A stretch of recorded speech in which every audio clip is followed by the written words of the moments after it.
Hello and welcome to The Hop, a marketing podcast. I'm your host, Matt Taylor Farrington from PBM, and today I'm joined by Richard Hughes, the CEO of the TAE Aerospace Ipswich Jets. That is a mouthful every time. You got it right. Well done. I did.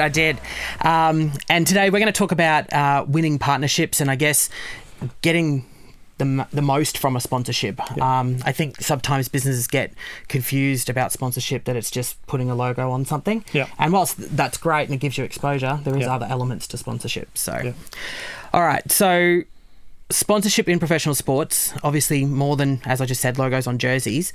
But from your perspective, what makes sports sponsorship a powerful tool for businesses looking to, I guess, grow their brand?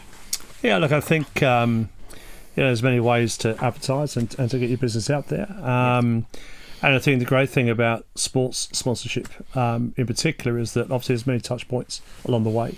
So as you alluded to, it's not just about logos on shirts. It's not just about a fence sign. Yes. It's about the continual brand awareness for somebody to be on a jersey, to be as a billboard somewhere, to be on social media, to be on the ground, to be at the corporate centre afterwards. So it's a continued exposure to a brand, so that ultimately when people go to a purchase or require a service, this brand is front of mind because of that continual exposure that they'll get through a sponsorship, through a sports brand that is wide reaching, such as the Jets is.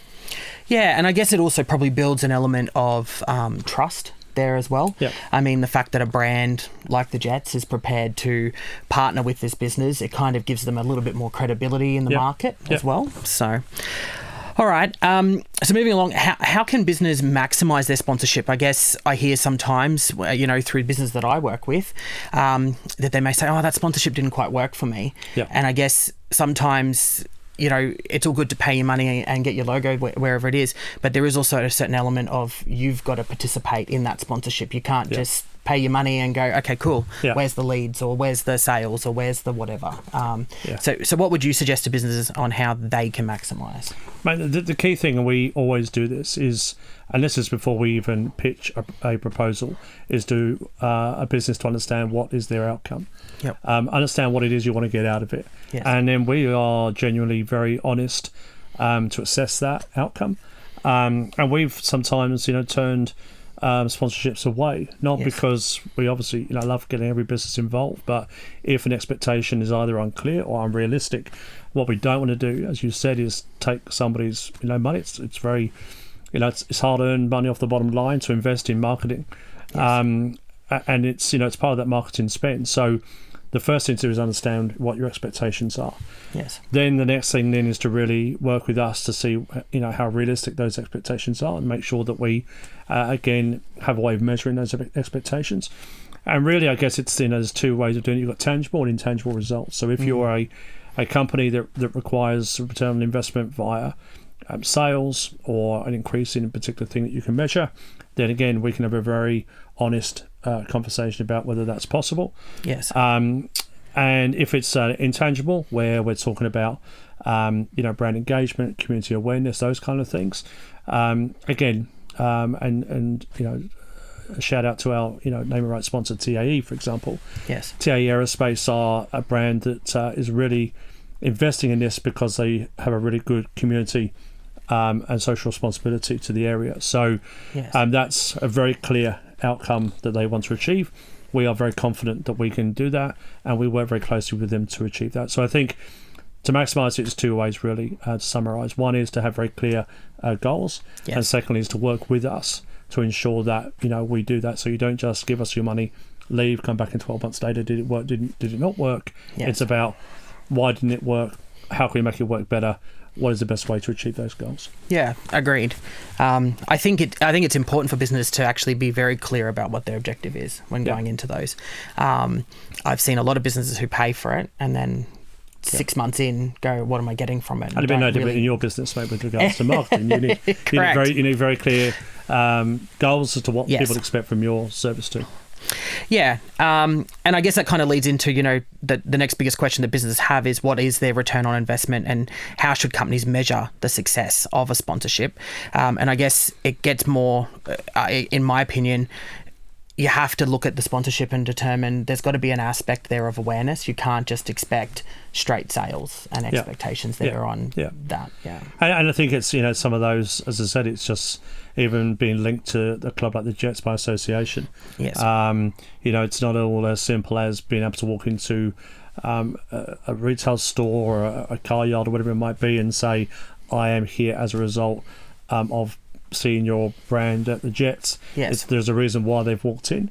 And again, a lot of what we do, we understand, we're often part of a marketing spend. We're not the only part of that. So we just complement the other work that's being done. Yes. So that, again, if a marketing strategy is done right, all the touch points across not just us, but traditional marketing, advertising, all blends beautifully together to get the outcome. Yeah, agreed. And I think, there's things that businesses can look at doing as better ways to partner, whether it's, it might be that a player is, featured. We're here in the River Studios at the moment. It could be a player being featured in a radio commercial. Sure. Talking about that brand, for example, it creates that linkage. It gives you, businesses have to pay for voiceover talent, so utilising that. There's all sorts of ways that you can measure different. Don't tell the players they can get paid for voiceover talent. They'll do it for free. No, correct. But yeah, I guess you got to look at the sponsorship as a whole and how can you intertwine it into your business as well, and not just sit back and rely on a partner like the Jets to do all the heavy lifting. Yeah. All right, so. What separates a successful long-term sponsorship from a one-off deal, and how can businesses and sports organisations work together to create better partnerships on both sides?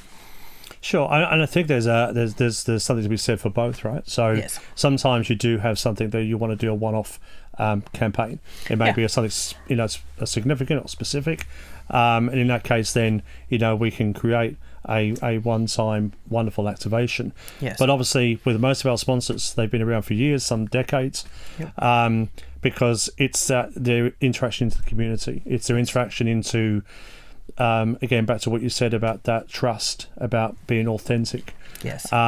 It's the fact that, not just about the return on investment on sales. It's about, we may have a wellbeing day.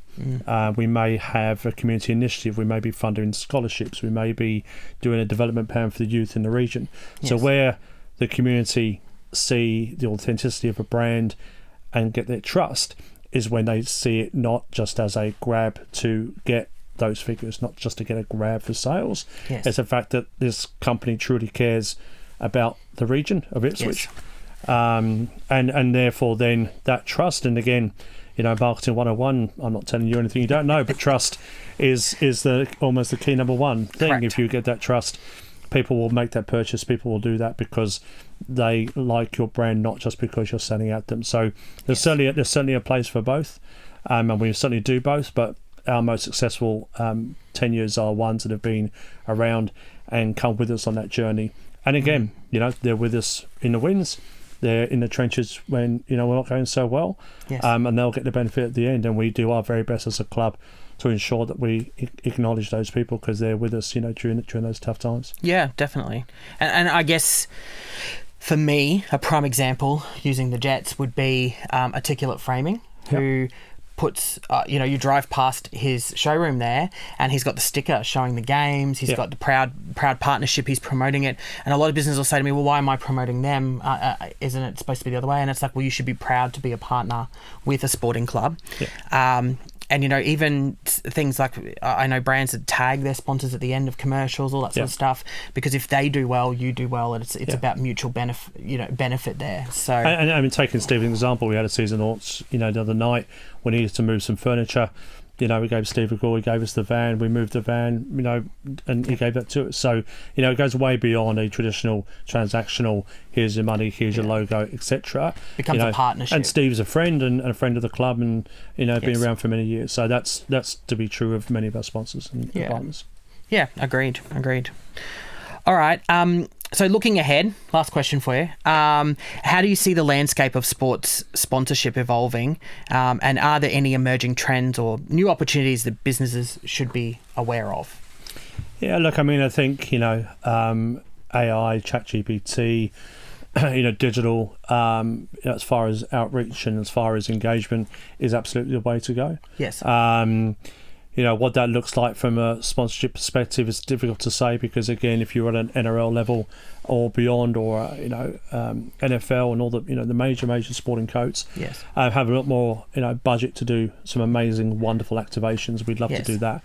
So it's really about, I guess, understanding limitations that we can do within what we can provide. Yes. But making the use of technology, and obviously working, with you, Matt, and your team, we're able to do as much as we can within the constraints of what we've got. So yes, I think digital is absolutely the way to do that. Yes.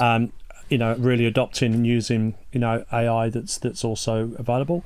And as I said, all those, ChatGPTs, etc., to help really develop really good, great content, and engaging content is what's going to happen into the future. Yeah, I agree. I think, and I mean, we see it now, all the social media content that all the clubs put out, we all look at it. It's just constant, and in that digital space, it's where you've kind of got to be now. Definitely. So, all right, well, that wraps it up for us. Thank you, Richard, for coming in, having a chat to me about sponsorship, and thank you for tuning in to the latest episode of The Hop, helping you to navigate the ever-changing landscape of marketing.